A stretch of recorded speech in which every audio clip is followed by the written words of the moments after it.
Most of the viral infections అండి అవి చాలా నెగ్లిజిబుల్ గా ఉంటాయి అన్నమాట. మనకి వైరల్ ఇన్ఫెక్షన్ సోకినా కూడా సెల్ఫ్ లిమిటింగ్ గా ఉంటుంది.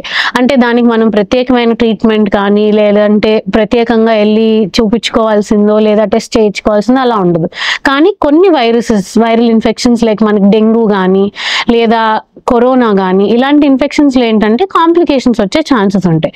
ఫర్ ఎగ్జాంపుల్ డెంగ్యూ ఫీవర్స్లో ఏమవుతుంది అంటే ఒక 4 నుండి 5 రోజుల వరకు జ్వరం ఉన్నా కూడా 6th 7th డే నుండి క్యాపిలరీ లీక్ సిండ్రోమ్ అంటాం. అది ఏదైతే ఉందో మనకి ఇంటర్స్టిషియల్ స్పేసెస్, ఇప్పుడు కడుపులోనో లేదా ఊపిరితిత్తుల మధ్యలోనో ఎక్కడైనా ఖాళీగా ఉండే ప్రదేశాల్లో నీరు చేరుకోవటం, అసైటిస్ కానీ ప్లూరల్ ఎఫ్యూజన్ కానీ అంటాం.